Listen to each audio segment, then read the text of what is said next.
Praise the lord అండి. 21 days ఛాలెంజ్లో ఇది day 2 early morning prayer.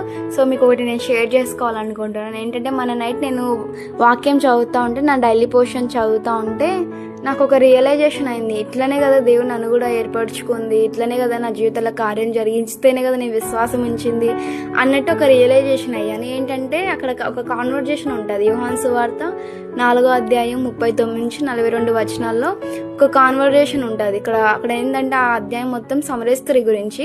So ఆమె పరిగెత్తుకుంటూ ఊర్లోకి వెళ్ళి అక్కడ వాళ్ళ ప్రజలకి చెప్తాది, నేను మెస్సయ్యని కనుగొన్నాను, ఆయన నేను చేసినామని చెప్పారు, ఆయనే మెస్సయ్య వచ్చి చూడండి అన్నట్టు చెప్తుంది. వాళ్ళు వెళ్ళి 2 రోజులు ఇక్కడే ఉండండి, వాళ్ళు నమ్ముతారు.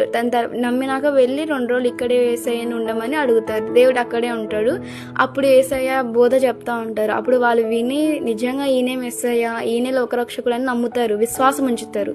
అప్పుడు ఆ స్త్రీ దగ్గరికి వెళ్ళి, నువ్వు చెప్పిన మాటను బట్టి కాదు, ఇప్పుడు మేము నిజంగా ఆయన మా జీవితాల్లో అంటే ఆ మాటలు మా జీవితాల్లో ఇప్పుడు మేము వింటున్నాం కదా, ఆ మాటలు బట్టి మేము కూడా విశ్వాసం ఉంచుతున్నాం, ఆయనే మెస్సయ్య, ఆయనే లోకరక్షకుడు, ఆయనే మనల్ని కాపాడేవాడు అని అప్పుడు వాళ్ళు నమ్ముతారు.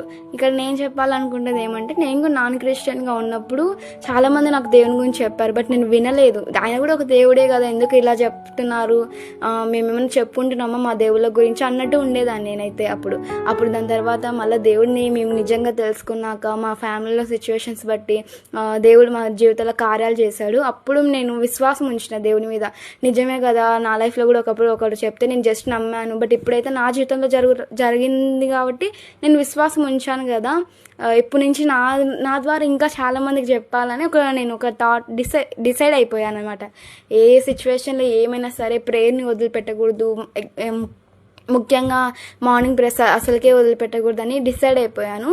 ఏంటంటే అసలు చాలా ప్రాబ్లమ్స్ నుండి నేను వచ్చాను. అంటే యాజ్ ఎ యూత్గా నేను చెప్పగలను నా లైఫ్లో ఎలా ఉండేది అనేది. సో దాన్ని బట్టి నేను దేవుని స్తుతిస్తున్నా.